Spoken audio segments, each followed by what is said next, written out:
Good afternoon, ladies and gents, and welcome to number 5 of the Institute of School Business Leadership's Talking Head session.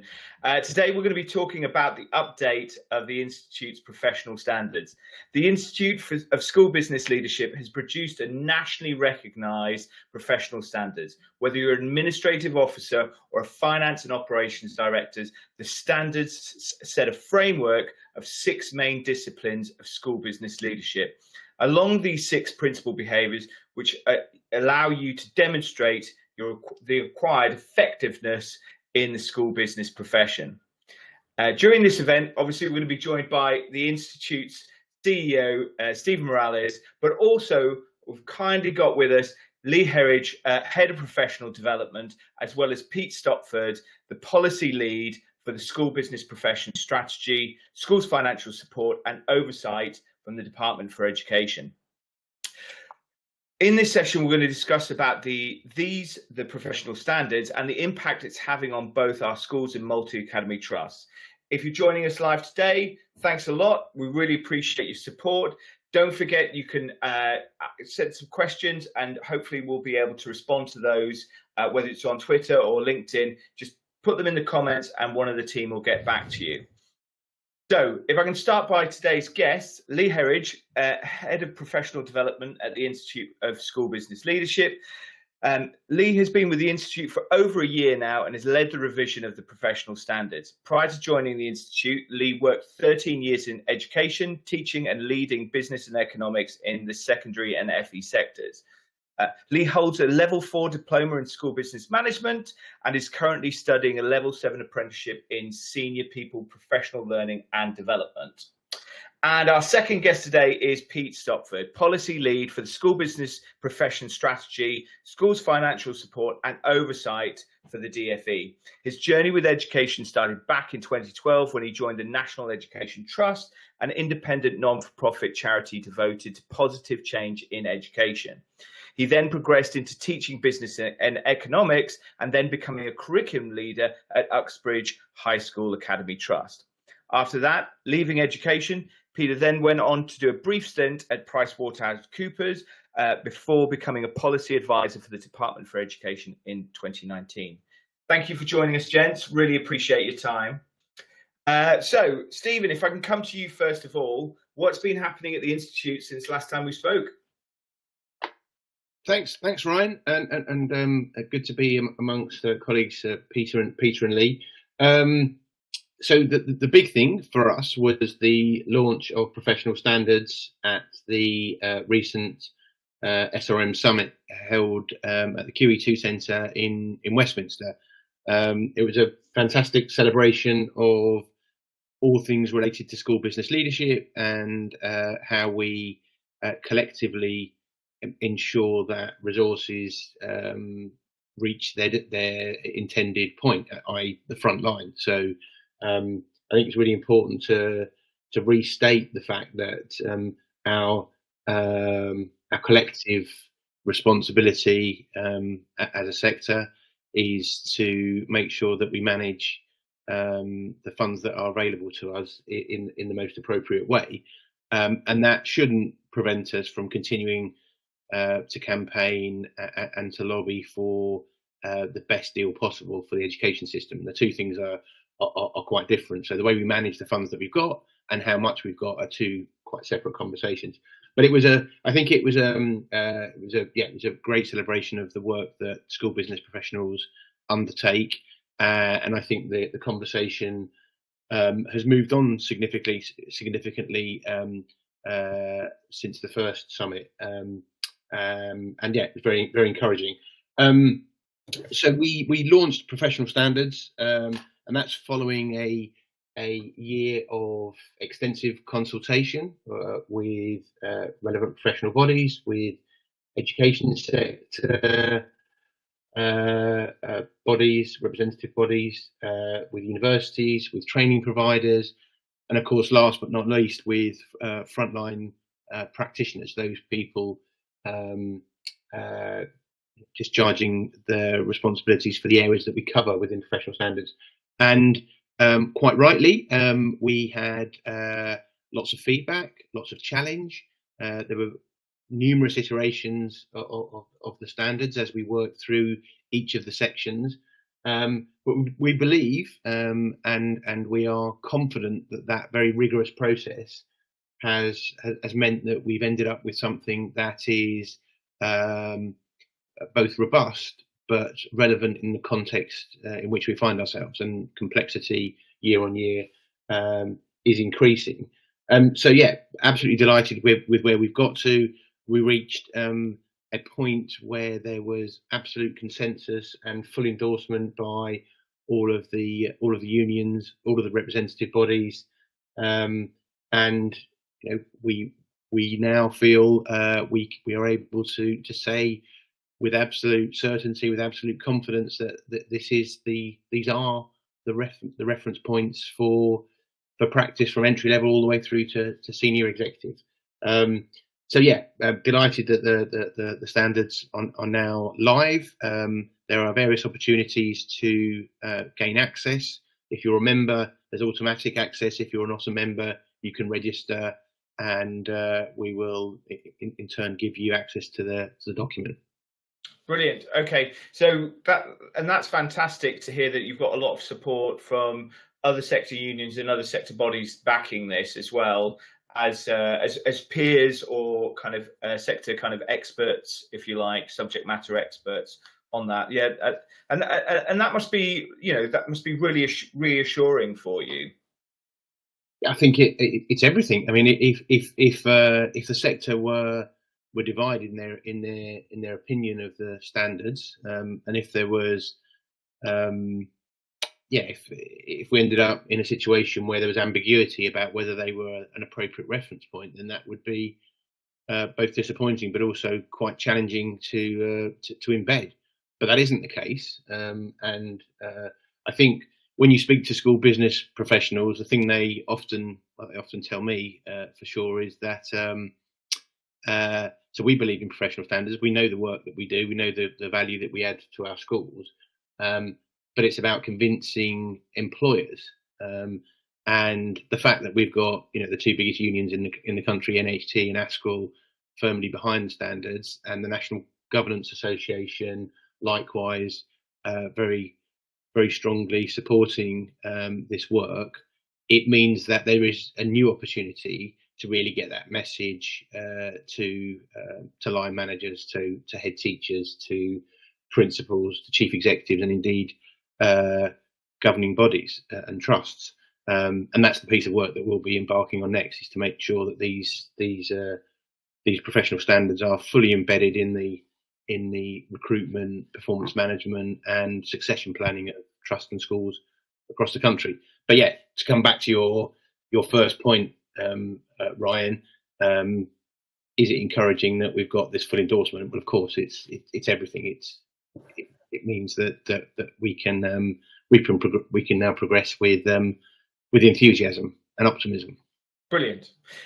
So just on that note, Lee, if I can come to you, obviously one of the driving forces behind this internally within the Institute, you've been leading the update of the professional standards.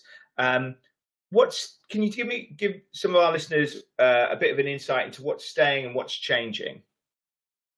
Yeah, thanks, Ryan. I think first to say, which is important, is the fundamentals behind the standards are remaining the same. So you've still got 4 tiers. They're divided into 6 discipline areas, and then each are subdivided into functions. However, there's a number of key changes that you'll see in the latest version of the standards.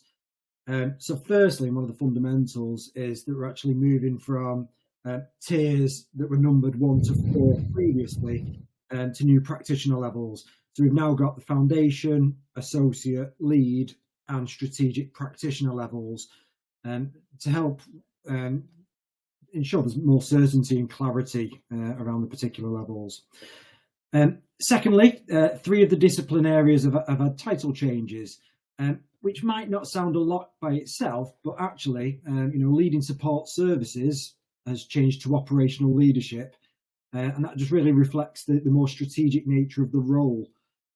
Similarly as well, infrastructure has changed to estate management, And again, the idea behind that is that section of the standards are then fully compliant with the DFE GEMS and the competency framework that have just been launched as well. And thirdly, another big change you'll see is that the actual layout of the standards have changed. So we now have tasks and responsibilities that are detailed at each of the levels. Right. They are then fully mapped to specific knowledge and skills descriptors. And longer term, that's going to allow us and the sector to be able to create job descriptions and person specifications and allow those documents to be created far more easily than they were previously. But also it's going to really help with that appraisal process as well. And lastly, just to mention really, is the content that's been added to the standards that again really reflects the more complex nature of the role. So we've now got additions in there such as ICFP, sustainability, social value, environmental responsibility, EDI, protected characteristics, and staff well-being as well. And really, it just reflects how the role is constantly changing. Yeah, I think it's really interesting, isn't it? And like you said, some of the terminology, just bringing it up to date. How does the Institute believe these kind of revised professional standards will help those working in the school business profession? Yeah, I mean, although we believe the standards are far more robust and user-friendly than they were previously, I think we appreciate that the real work starts now, really, and it comes with ensuring that the standards can be used by both practitioners and employers. So yeah, therefore we're going to be putting together a raft of resources that will be available through the website that practitioners and employers can download and use that are specifically linked to the standards. So it's going to include performance management appraisal templates, job descriptions, person specifications, guidance for governors and trustees.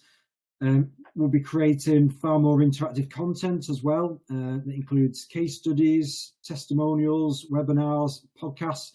Again, this crowdcast that we're doing today as well. And it's all really to try and help share best practice in how the standards can be used effectively and implemented in a school or trust. But I think that the next steps really, we're now looking or in the process of developing a new platform that will allow professionals to self-assess themselves against the new standards, upload evidence, and then ultimately make a claim against a specific level of practice.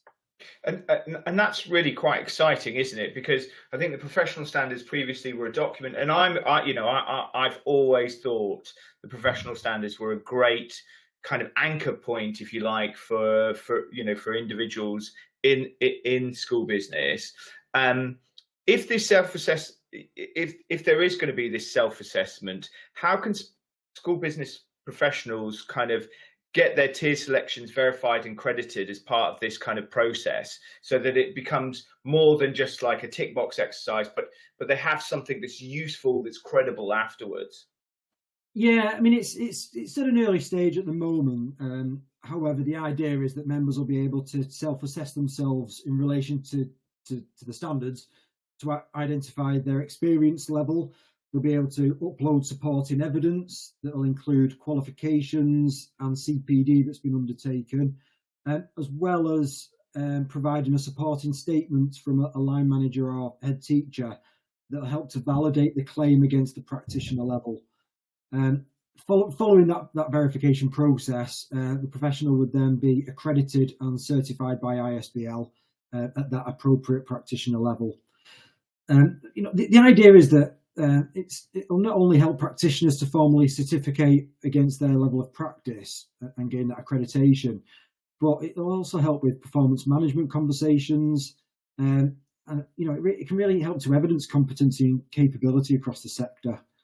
But I think really important as well, and just to emphasise, is it should hopefully help to emphasise to school leaders, the importance and the significant impact that's played by school and trust business professionals around the country. 100%. Stephen mentioned it earlier, and obviously that recognition. Have you? So if I, as a school business professional, I go through read the professional standards, think this is great, go through, I've got my tiers, I'm looking at my kind of the roles, responsibilities, the tasks and deliverables. I'm measuring myself on that. I come back with my certificate, I send it to the institute. There's a verification process. Are the bodies like NHT and ASCL, are they going to recognise this? Are they going to stand up and say, yep, we've worked with the institute on this. We think, we understand where this is coming from. We support that initiative. Absolutely. Yeah, absolutely. As you said, a number of bodies have been consulted in the process of developing the standards. And, as we've touched on it earlier, the DFE, NEHT, ASCL, CST, Unison, NGA. So, yeah, I think it's fair to say that all these bodies not only formally endorse the standards, but they're fully supportive of the continued work of the Institute in highlighting the essential work of school business professional colleagues across the sector. Amazing. Well, kudos to you, Lee, and obviously everyone at the Institute for persevering with this. Pete Stopford, thank you very much for taking some time, because I know you are a very busy chap, and I really appreciate you giving up some of your time today to come and join and just talk on this, what is obviously quite an important matter, quite wide-reaching matter for the sector professionals. My first question to you really is, there are many versions of the school business role. Where and how do you believe the school business profession will evolve? Well, thank you, Ryan. Just before I answer the question, just to say it's a pleasure to have been invited to speak to this event today. So thank you. And just more broadly, it's a pleasure to work on policy representing school business professionals. It's an incredibly important part of the education sector. We need to continue to come back to that and remind ourselves of it.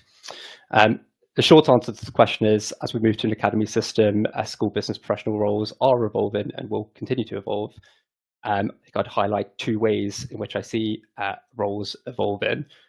Firstly is professionals working in trust teams across multiple schools. And of course, this is somewhat similar to the maintained sector, where the local authority oversees finance across LA maintained schools. But of course, the financial responsibility is delegated to school level. Whereas now we have staff within roles in trust central teams with both oversight and responsibility, e.g. the CFO and COO role. And the same applies to roles across schools too. For instance, trust business manager.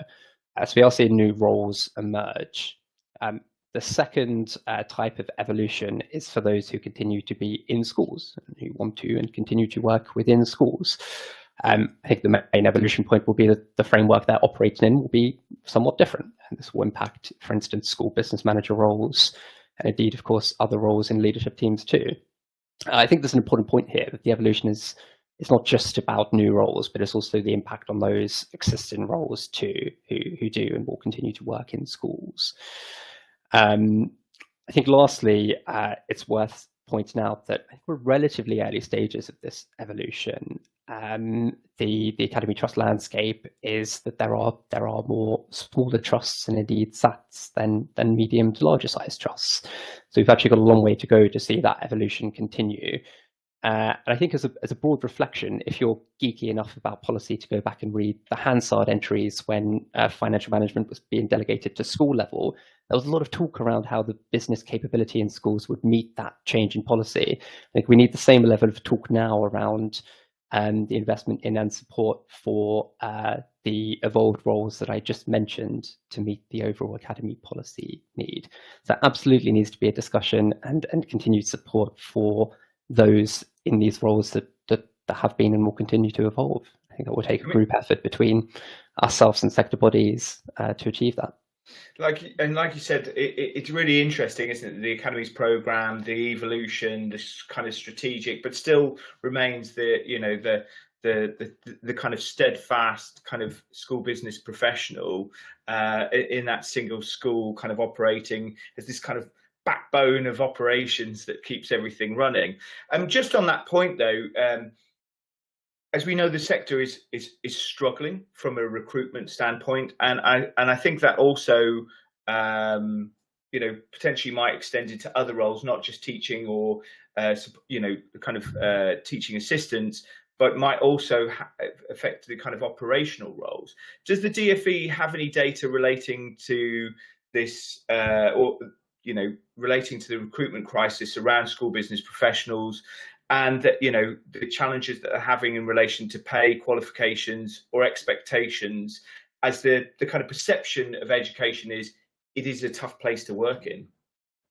Yeah, absolutely. It's a really important question, and we absolutely acknowledge challenges in the role, and this has been made clear in lots of surveys and pieces of data that I'll come on to mention. Just two broad points to mention. The question is about school business professionals, and of course, SBP, school business professional, is a broad umbrella term. I think it's an important one to speak about a range of roles as part of a unified profession who ultimately are all trying to achieve a common goal. And then it gives that profession and the roles within it a lot more strength as a unified voice. But I think when answering questions like this, we do also need to be conscious of looking at the roles within that term and thinking about, you know, the nuanced differences between school business manager and CFO, for instance. Sorry, ironically, having said that, lots of the data I will come to is at the school business professional level. So it's probably something we need to improve on going forward. And the second broad point is that we, of course, are experiencing a tight labour market across the entire economy, and skills that school business professionals and the roles within it have are in high demand. So we need to think about this broadly as well, and think about how we can help this profession to compete with others. And I think that's always important, but particularly so now. But the question was about data. So just to go into that briefly, the first point on the kind of headline challenge, if you like, NAHT published a survey, which I'm sure many of your listeners have seen, and they found that 56% of survey respondents plan to leave the profession within 3 years. Wow. Our 2021 SBP survey found that similar figure was 1/3. In either scenario, it's too high. We absolutely want to and need to see professionals want to stay in the profession. I think it's interesting to look at data on reasons behind. So I think ASCL and other unions and associations have published a lot of survey data, which shows that broadly half of respondents think the workload is kind of unmanageable and the pressures are too high. Secondly, we're seeing from survey data there's a demand to do things differently. Hayes ISBL survey published, I believe, earlier this year, found that about 1/3 of people wanted more flexibility in the way they work. And work-life balance is particularly important. And also an interesting finding from an ISBL workforce survey was, again, about 1/3 of respondents saying they would be interested to leave their roles and go somewhere else if they thought that their career progression would be higher there. But in the same survey, we found that most of the respondents were taking between 1 to 3 days of CPD. And just to counterpoint that, I think teachers have an expectation of a bit more. So there's a range of reasons, I think, sitting behind that headline data. And there's a lot for us to do in response to it. So yeah, the first step is absolutely acknowledging and getting good data on the problem to better understand it. And secondly, it's about responding to that. And I think just to touch on some of our responses, it's about provision of SRM tools and services to make life a bit easier. So, for instance, helpline for schools, teaching vacancy service to more quickly advertise roles. Secondly, we've initiated 2 projects called School Account and Simplification, and we're looking at how we can both make the information we provide as a department and the Education Skills Funding Agency clearer on the internet, so stop people having to go to multiple different places, right, and also potentially look at simplifying those expectations on the sector and making sure they're proportionate. And lastly, the school business professional strategy has a culture strand, which is alongside the capability strand, recognizing that we need to look at supporting prevention of these issues as well as addressing them to hopefully help people have the manageable work-life balances and ultimately want to stay in the role, responding to the headline finding. Yeah, and it must be really challenging because I suppose as the workforce, like you said, broadly, is changing their working routines, their working patterns, flexible working, remote working, hybrid working, whatever it is, it's coming in. These are having pulls and strains on the current kind of education workforce because they're looking at these things going, we want them, we desire them. This is, how we see that practice happening.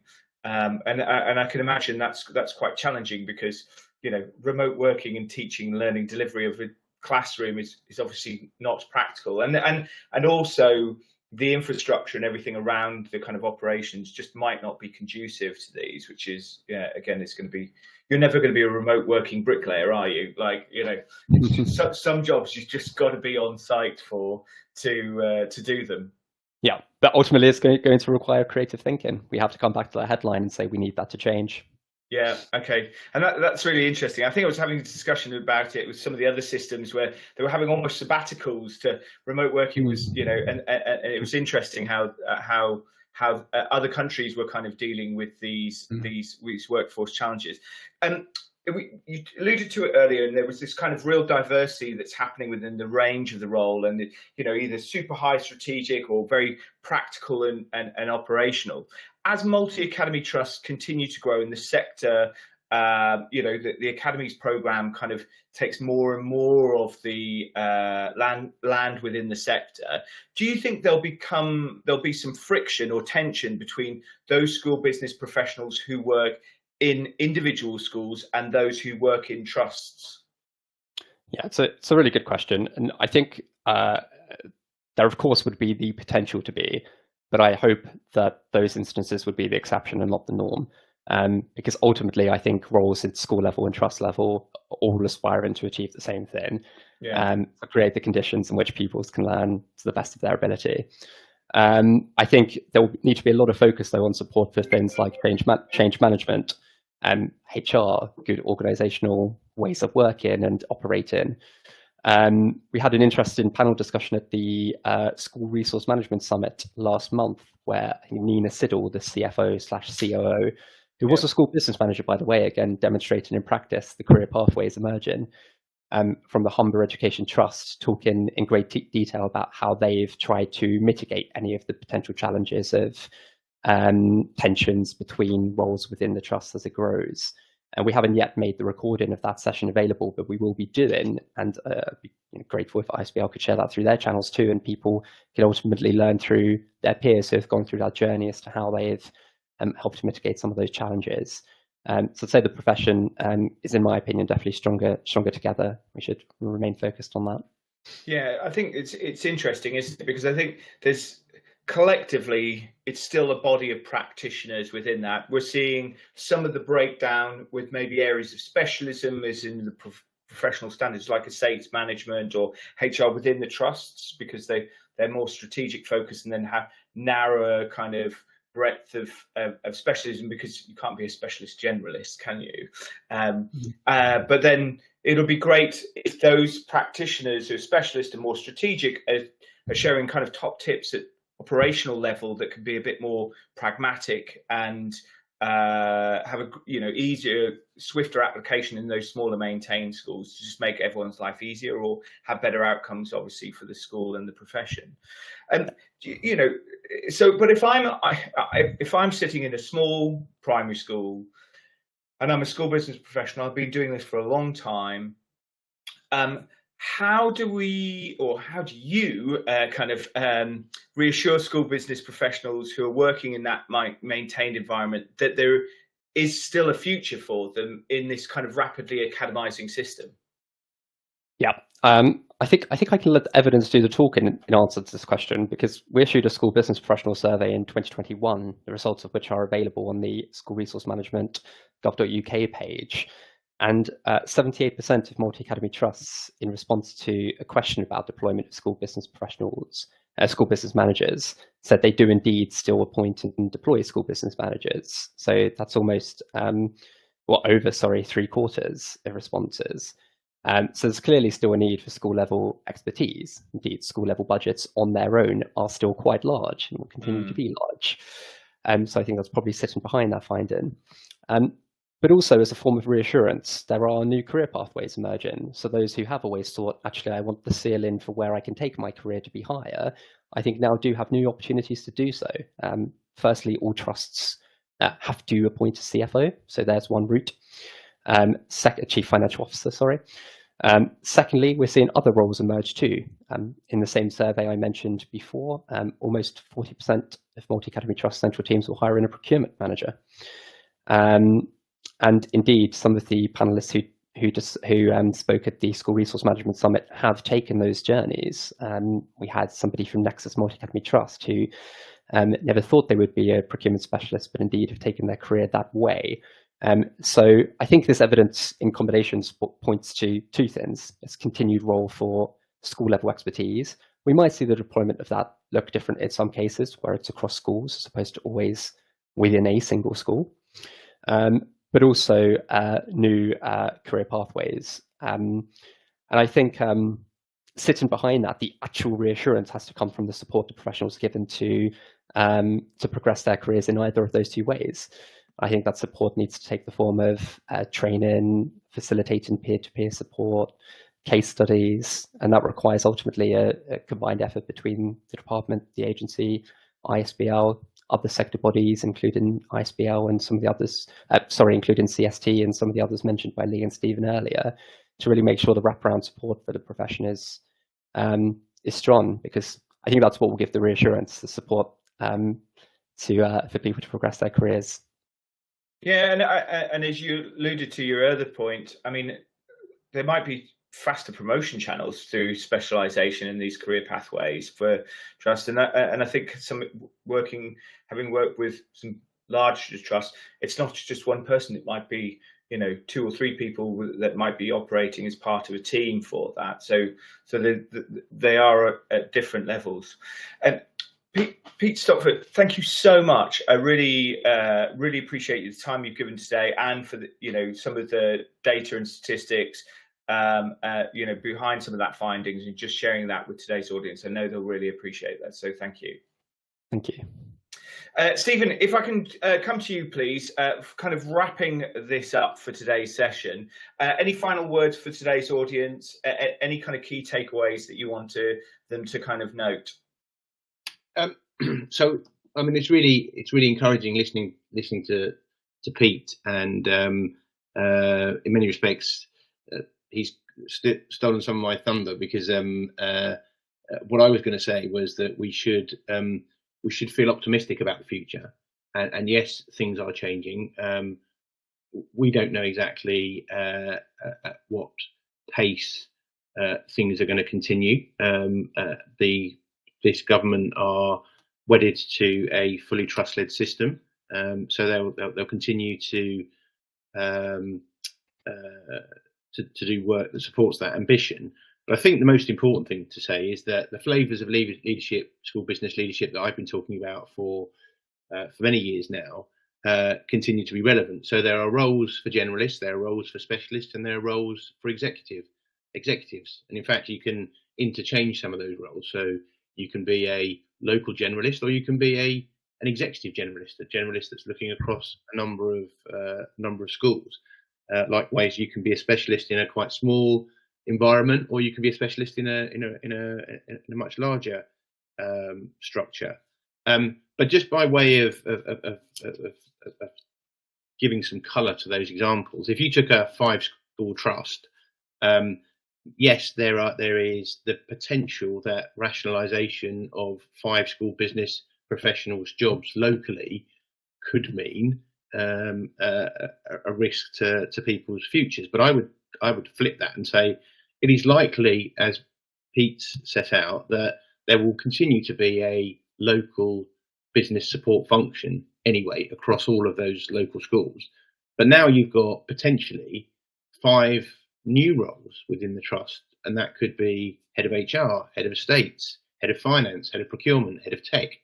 So rather than there being less opportunity and risk, there's actually more opportunity potentially, and I think that's the thing that we should keep firmly in our mind. So and I've not seen any evidence, and Peter might want to support this, that suggests that the school business leadership community is shrinking.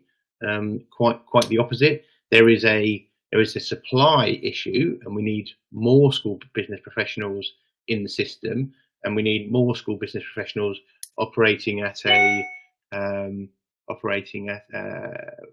with high credentials and at a high level. But the opportunities are there, and they're there in abundance. And as Pete said, we are quickly removing any any historic last thing. The opportunities are there in abundance, and I'm not diminishing for one moment how difficult it is for many colleagues, and how the complexity and the workload and everything else is making life incredibly challenging. But that's perhaps another conversation. But in terms of opportunity, it's there in abundance, and what we hope through professional standards is to help colleagues navigate their way through their professional career. Brilliant. And that brings us to an end for today's Crowdcast session. Lee, I know you're going to be doing a big presentation about the professional standards at National Conference. Is that correct? Well, that's news to me if I am. All right. Well, I'm sure. Well, if you're not, then there's definitely more people can find out. Yeah. Well, we'll definitely be saying lots, Ryan, and there will be a big role for Lee in that, and it's likely to emerge not just once, but at numerous points throughout the conference. So thank you for spotlighting that, Ryan. Brilliant. Well, if anyone is don't forget, look up the National Conference. It's going to be Thursday the 23rd and Friday the 24th of November. You can find more details on the Institute website. If you have watched today's session, if you found it really valuable, please give us a like, a share, for this session. Feel free to add any comments to the social platforms. We'll try and get back to you accordingly, or somebody will respond. And pass this, reshare this net with your fellows in the network, so make sure that everyone understands what's going on and the support that the Institute is doing, but also what the DFE is doing to help the profession as well, and people like Pete working hard in the background really make the profession long-lasting and sustainable, which is good for everyone, in our education system. So that's all for us today. Thank you lot. Appreciate it, gents. Have a lovely afternoon. You take care. Thank you. Thank you.